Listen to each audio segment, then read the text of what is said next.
Hey, what's up? It's Bruce, Awesome Arcades. So I am actually out in my garage. So I work from home. I don't have a shop. See all the arcades I'm working on over here.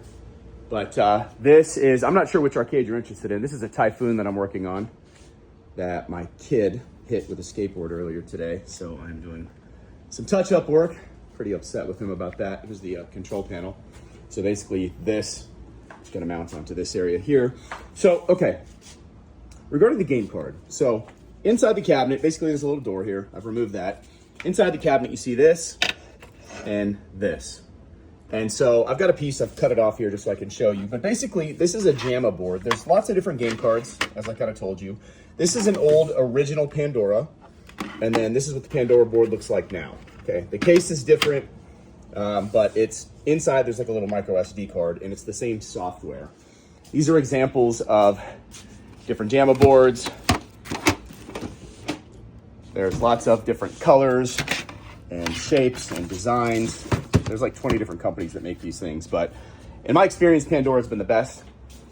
This is the Pandora 10. All right, that is the only game card that is compatible with light guns. Now, when I say compatible, basically it's got these two little USB ports on the side, and you can plug in your light guns to this and shoot.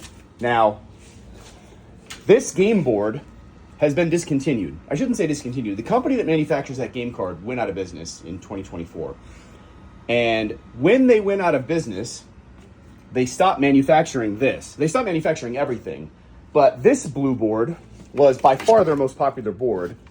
A competing company called Saga took this board and began re-releasing it under a different title. They're calling it now the Pandora Saga. So Saga was the name of the company, and now it's called the Pandora Saga. So they make the whiteboard. The whiteboard is cool. The whiteboard is set up to take a trackball with this USB port, but it doesn't take the light guns, okay? To get this red board is very difficult now, as we've seen. I've been trying to find some. They stopped making them in 2024. Now, for a long enough time, there were still some copies on eBay. They were kind of ridiculously expensive. They were like $300. That's what I paid for this one. But I can't find any. So the way that this board plugs into the cabinet, basically you take this harness here. You see, that's this thing here. There's a little line there. Now you'll notice on the boards, there's like fingers or teeth, kind of like a Nintendo cartridge. And there's a line and then this thing. So the way that we plug the boards in is I take that. I'm holding the phone with one hand, so I can't really do it. But this is female, this piece. That's male, and you just stick that on there, okay? And then there's also a monitor